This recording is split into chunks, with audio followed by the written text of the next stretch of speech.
Hello बच्चों, आपने पीछे के वीडियो में फिजिक्स का इंट्रो वीडियो देख लिया होगा। इंट्रोडक्शन मैंने करवा दिया था 9th से। फिजिक्स का इंट्रो वीडियो आपने देखा होगा। इंट्रो वीडियो जरूर देखिएगा।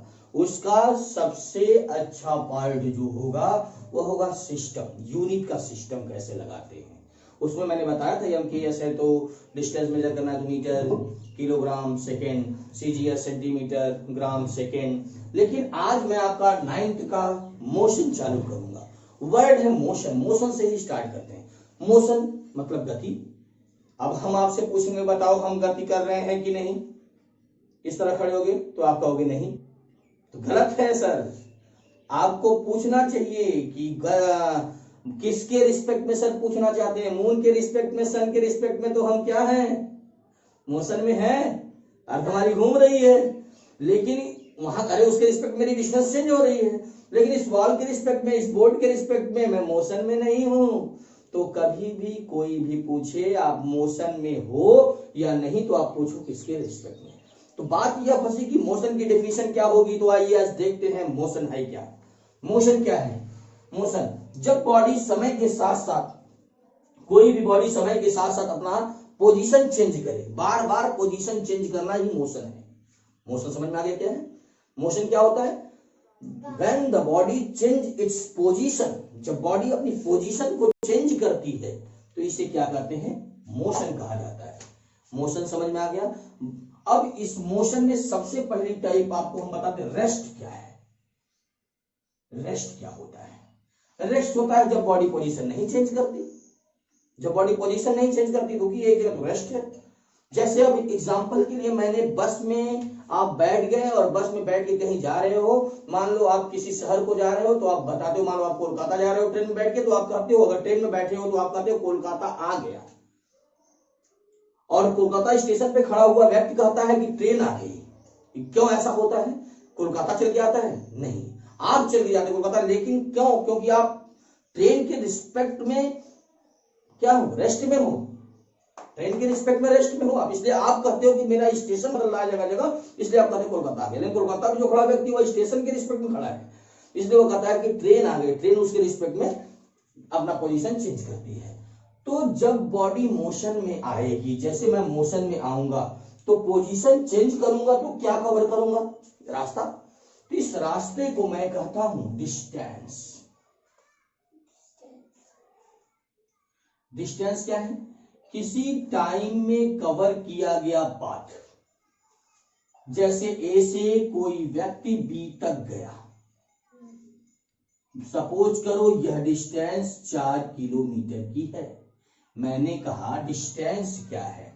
अहमदाबाद से कोई बेंगलोर गया और वह डिस्टेंस 400, या छोड़ो हम बताते हैं कोई व्यक्ति मुंबई से या कोई व्यक्ति यूपी से कोलकाता गया। यूपी से कोलकाता गया, 700 किलोमीटर डिस्टेंस इसकी मान लिया किसी स्टेशन से है, जौनपुर स्टेशन से मान लेते हैं। 700 किलोमीटर है। और यह जब जा रहा था, कलकत्ता गया, हावड़ा स्टेशन उतरा, फिर वहां से चला 300 किलोमीटर आने के बाद वह धनबाद आकर रुक गया। धनबाद आके रुक गया। उसने कितनी डिस्टेंस कवर की? 700 गया प्लस 300 आया, कितना? 1000 kilometre. 1000, 7 plus 300, 1000 kilometre distance cover किया। क्या कवर किया? रास्ता। तो किसी समय में तय किया गया रास्ता ही क्या होती है? दूरी होती है, डिस्टेंस होता है। और इसी का एक जुड़वा भाई है, नाम है उसका displacement.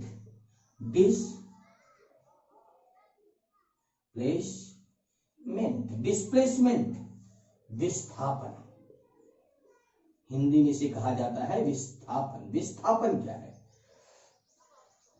Difference from initial position to final position. Initial और फाइनल के बीच का जो डिफरेंस है, इनिशियल प्रारंभिक स्थिति और अंतिम स्थिति के बीच की जो छोटी दूरी बचती है, प्रारंभिक स्थिति और अंतिम स्थिति, प्रारंभिक स्थिति माने उत्तर प्रदेश, अंतिम स्थिति धनबाद के बीच की जो शॉर्टेस्ट डिस्टेंस है, शॉर्टेस्ट डिस्टेंस कितना बची?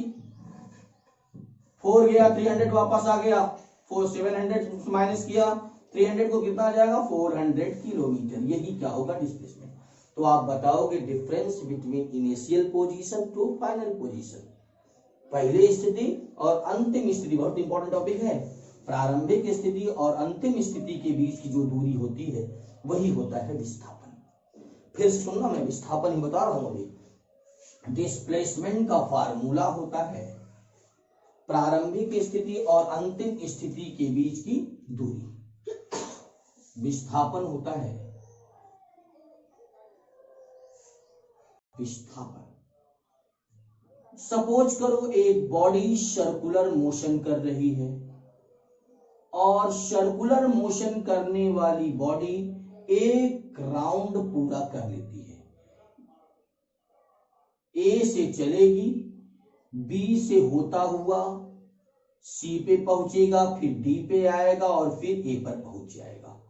और कोई आपसे कहे यदि इसका रेडियस आर हो तो क्या आप बता सकते हैं सर्कुलर मोशन करती हुई बॉडी कितनी डिस्टेंस कवर करेगी? तो जितना रास्ता कवर करेगी, यह किनारे किनारे का रास्ता कितना है? परिधि, सरकमफेरेंस के बराबर। तो परिधि क्या होता है? कितना डिस्टेंस कवर किया? डिस्टेंस यहां से चला और यहां तक आया, बराबर परिधि वृत्त की। और परिधि का सूत्र होता है 2 पाई आर। सरकमफेरेंस इसी को कहा जाता है। माने 1 राउंड में कितना डिस्टेंस कवर करेगा? 2 पाई आर। लेकिन डिस्प्लेसमेंट कितना होगा? डिस्प्लेसमेंट जहां से चला वहीं पहुंच गया। डिफरेंस क्या होगा? कोई नहीं, कुछ डिफरेंस नहीं है।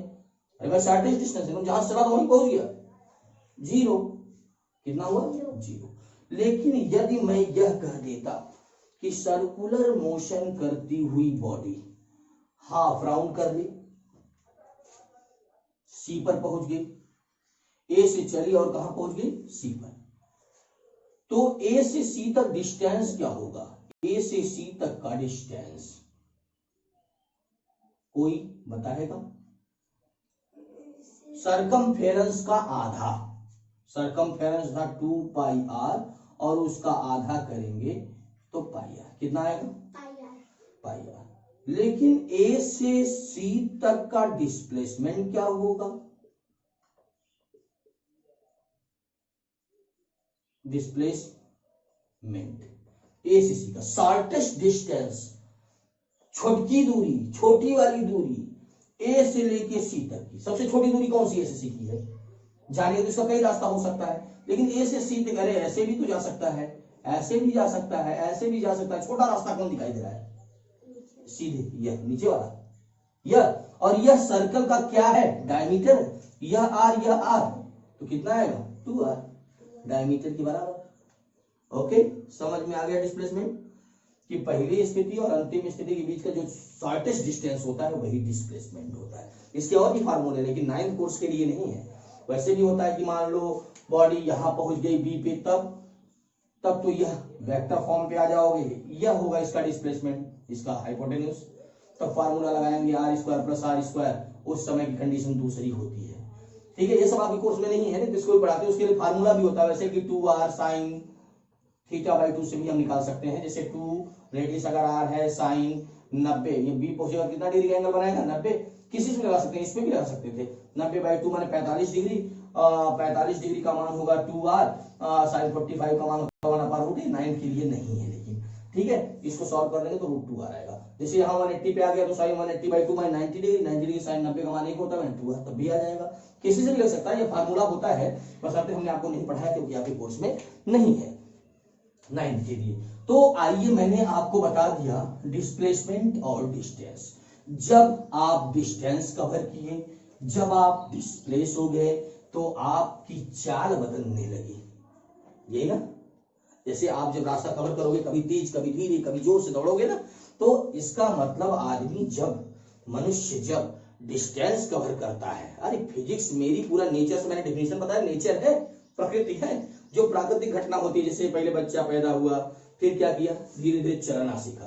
तो जब चलना सीखा तो क्या हुआ, चलना सीखा क्या, अरे पहले तो बच्चा एक ही स्थान पे हाथ पैर हिलाता तो वो मोशन हुआ, मोशन के बाद बच्चा पलटता है, खाली एक बार राउंड मार लेता, हो सकता है किसी दिशा में, तो उसे क्या करते हैं, डिस्टेंस हो गया। फिर हो सकता है उधर राउंड मारे, फिर पलट जाए, डिस्प्लेसमेंट हुआ। लेकिन जब बच्चा थोड़ा सा और बड़ा होता है, क्या करता है, एकदम जोड़ के देखो, फिजिक्स कुछ अलग नहीं, जो आपके जीवन में हो रहा है वही फिजिक्स है। फिर देखो, फिर बच्चा थोड़ा सा बड़ा हो गया, आप क्या करेगा, अब भागेगा एक ही दिशा में, आपको चिढ़ा के या किसी तरह से आप उसको पकड़ो तो वह क्या कवर कर दिया, डिस्टेंस। फिर क्या करता है, कभी कभी कभी तेज भागता है, कभी धीरे भागता है, कभी तेज, तो वह क्या करता है, डिस्प्लेसमेंट। और जब लड़का भागना और चलना चालू करता है तो उसकी चाल बदल जाती है। अरे भाई, चाल में डिफरेंस आएगा, उसी को हम पढ़ने चल रहे हैं आज। स्पीड का नाम देखें, स्पीड क्या है, स्पीड चाल। अब आ जाइए साहब, चाल क्या होती है।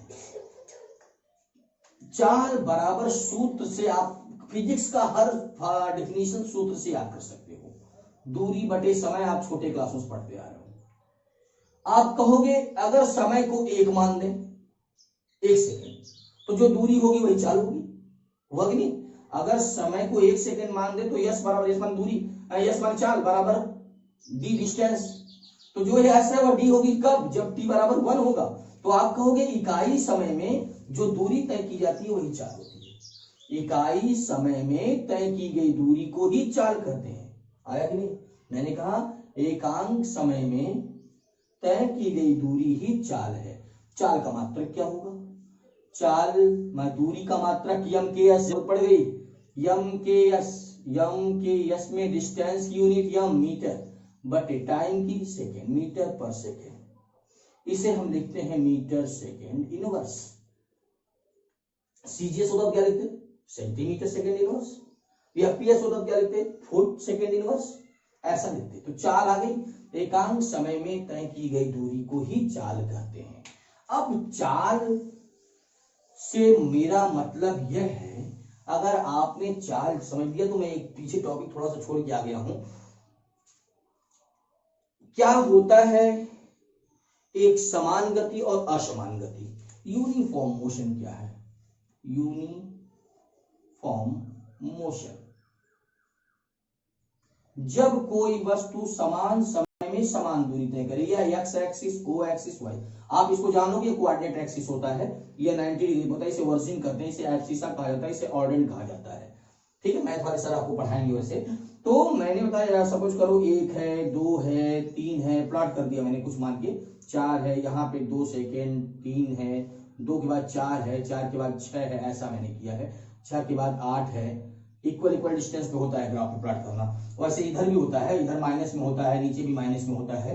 तो मैंने कहा कि जब एक समान चाल क्या है, समान समय में समान दूरी, जैसे अगर 1 सेकेंड में 2 मीटर, माने ए पे आता है 1 सेकेंड में 2 मीटर, तो 2 सेकेंड में 4 मीटर बी पे आएगा। देखिए बी किसी में है, ठीक, या और 3 सेकेंड में 6 मीटर, इसी तरह 8 सेकेंड में 4 सेकेंड में 8 मीटर। इस पे हम समय को प्लॉट किया करते हैं और इस पे डिस्टेंस को प्लॉट किया जाता है। टाइम और समय है, तो जो ग्राफ मिल रहा है इस लाइन को मिलाओ तो एक स्ट्रेट लाइन मिलता है। अगर स्ट्रेट लाइन मिलता है तो यूनिफॉर्म मोशन है। यूनिफॉर्म मोशन क्या है, जब कोई पिंड समान समय में समान दूरी तय करता है, समान समय में समान दूरी तय करे, समान समय, जैसे 1 सेकेंड में 5 मीटर, तो 2 सेकेंड में 10 मीटर, 3 सेकेंड में 15 मीटर, ऐसे समान समय अंतराल में समान दूरी तय करे। और जब समान समय अंतराल में असमान दूरी तय करे तो ग्राफ टेढ़ा होने लगता है, इसे कहते हैं असमान चाल। समान चाल मतलब समान समय में समान दूरी का तय करना, असमान चाल मतलब समान समय अंतराल में असमान दूरी तय करना। ओके, तो यह चाल के लिए मैंने बताया था, मोशन के लिए बताया था यूनिफॉर्म मोशन और नॉन यूनिफॉर्म मोशन हो गया। मैंने चाल बता दिया, इकाई समय में तय की गई दूरी को चाल करते हैं, मात्रक मीटर पर सेकेंड होता है, उसी का जुड़ा भाई वेग है। वेग क्या होता है, वेलोसिटी। वेलोसिटी क्या है, वेलोसिटी होता है इकाई समय में तय किया गया विस्थापन, विस्थापन बटे समय। क्या बताएंगे? इकाई समय में तय किया गया विस्थापन क्या होता है? वेग होता है। एक चीज और, राशि दो प्रकार की होती है, आपके कोर्स में नहीं, सुन लीजिएगा, सदिश और अदिश, स्केलर और वेक्टर। ठीक है, स्केलर क्वांटिटी और वेक्टर। अब स्केलर क्या है? जिसमें मैग्नीट्यूड होता है, डायरेक्शन नहीं होता, और वेक्टर होता है जिसमें मैग्नीट्यूड और डायरेक्शन दोनों दिया होता है। तो जो चाल थी वह कैसी राशि थी? अदिश। चाल अदिश राशि है, और यह कैसी राशि है? सदिश। यही अंतर है दोनों में। इकाई समय में तय किया गया विस्थापन क्या होता है? वेग। और इकाई समय में तय की गई दूरी क्या होती है? चाल। इसके आगे की चर्चा अगले वीडियो में, क्योंकि आप लोग ज्यादा पढ़ोगे ज्यादा उग जाओगे, मेरा मानना है, इसलिए थोड़ा पढ़ो। अगले वीडियो में फिर मिलते हैं।